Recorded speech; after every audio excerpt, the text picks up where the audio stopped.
Are you merely good or you're truly great? Of course, many times we do have questions in our mind. We are great, but somewhere we are also good. Now, that's a very contradictory thought process, not this statement. Why? Because the truth is about where you are admired and where you are not. The truth is about the talent, especially when the genes matter and where it doesn't matter.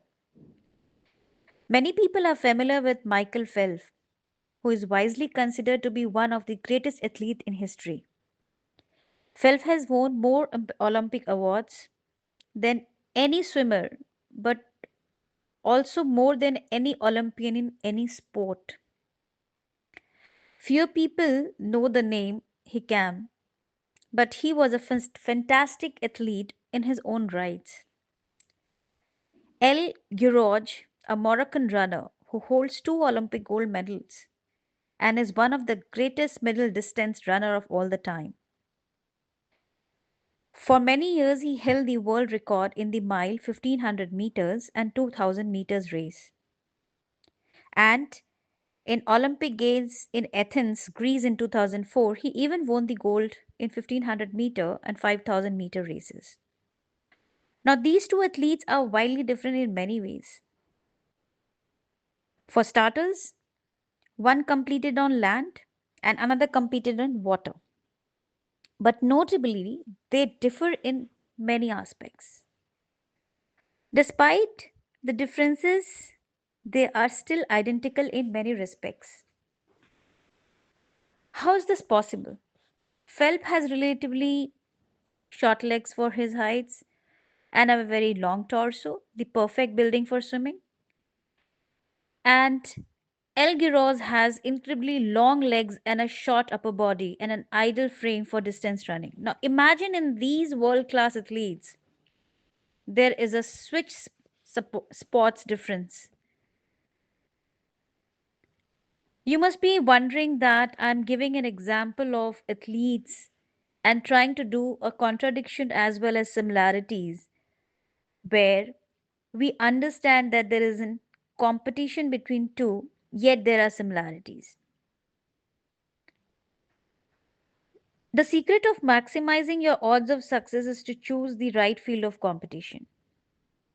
The secret of maximizing your odd is to choose not the only right secret of competition, but also admire your strength and let people judge you.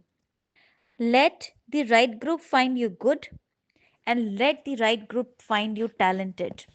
Your goodness, your talented, your worth, your extraordinary doesn't depend on what the outside world brings to you.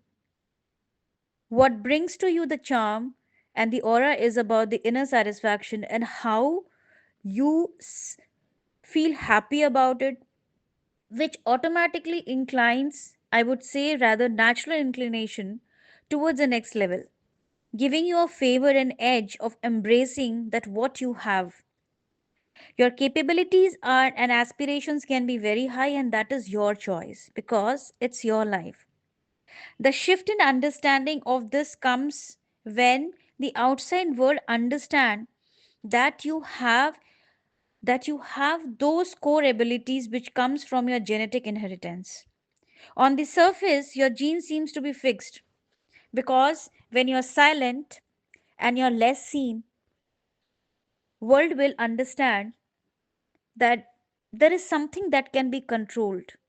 But your inner self knows you cannot be controlled, and your inner self knows the logical determination of the individual and the capabilities you carry.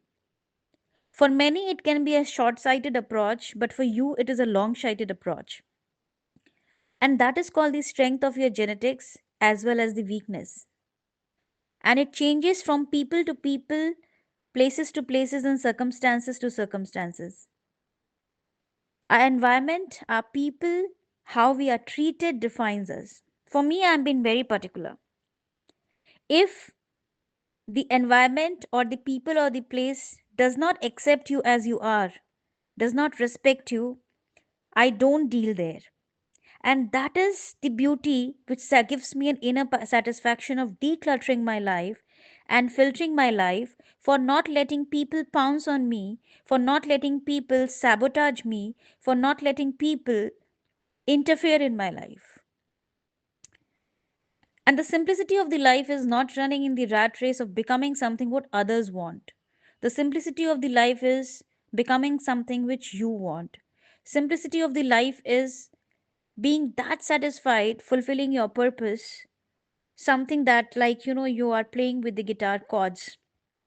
And that is the I call as competence is highly dependent on the context. For me, context matters. In the world where we have varieties, in the world where we have competitive fields, in the world where we are so selective in treating people, in the world where we are working in a way where community stands for you or community stands against you, that doesn't determine your destiny. Neither do your genes determine your destiny. What determines is your willingness, your grit, your grace, and your purpose. Genes can be predisposed, they can predetermine as well. And the key to your efforts, key to your love towards yourself, what you're doing, in your own natural skills, being original, is a way to align your ambition with your ability. But the question is, how do I figure out where the odds are in my favors? And how do I identify the opportunities and habits that are right for me? Maybe I'm not dwelling among the right group of people. Maybe I am not at the right place. Maybe I am not in the right city. Maybe I'm not in the right country. Or I maybe the way things are operationally beneath the surface is hindering certain aspects. It's very simple. When you have a bundle of unique clusters of traits, the world will find you a wonderful piece. The world would like to be around you. But you have your focus, your path, you're marching on your path, marching on your purpose. And that is where the openness to experience on your own self is important. Marching, crossing all these barriers, leaving everything behind. Those who can follow your speed, who can follow your path, will join you in an organized and most efficient way. And that is sometimes I call as extroversion, outgoing and energetic to solitude and reserving your capabilities for the right moment at the right place and the right people. That's called growing in private, and that's called being compassionate to yourself. At the end of the day, we all have our goals in life and a purpose which we share with the world. When we share with the world, we are a giver. And when we are a giver, we are on the higher vibration of energy where we call ourselves kind, considerate, and in fact, wisdom of the higher wisdom. And that tends to have higher natural oxytocin level that plays an important role in bonding yourself, your bonding you with the feelings of trust and feeling of accomplishment that yes, you're serving the society in a way. There is no success defined here, there is no nothing that you are great. But yes, you are letting the world know what you are, what you trust, and what you are going to give to the world. The people who are your secret admirers, the people who cherishes you, the people who wants to be with you will join you. There can be some hidden admirers, that can be someone who will support you openly. And that's fair enough.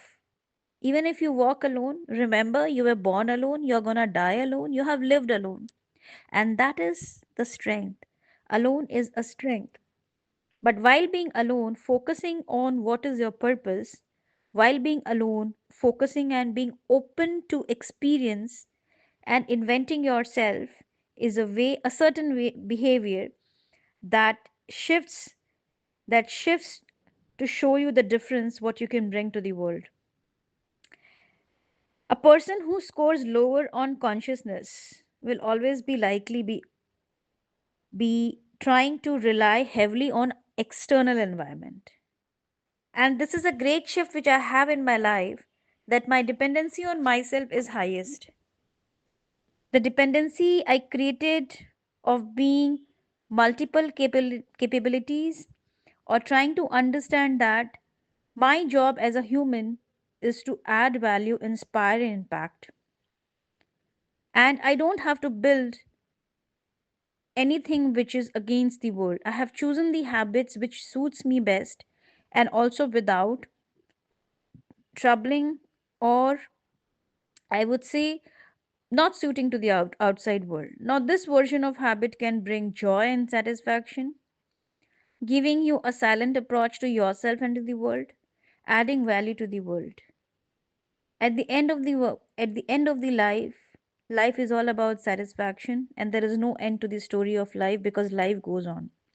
There is no fixed timeline where you what you call as success. There is no turnaround attention to find and design situations where you are at natural advantage. So we need to find a game where the odds are in your favor and keep marching and keep doing your work. Learning to play the games where the odds are in your favor is a critical in maintaining motivating and feeling success. This podcast was most about common approach which I call as trial and error and building yourself by sharing your capabilities to the world. The true humans will admire, rest will be silent. And that's the effective way of managing the conundrum. And that's either is called as explore of yourself and explore the world. Exploration is only leads to evolution. Keep evolving, keep exploring, but do not exploit. And that delivers the best result. Keep marching, keep going. Let's have the game of the life in a better way, in the interest where we experience the openness and let the consciousness understand that it can be spontaneous at times. Surprise yourself often.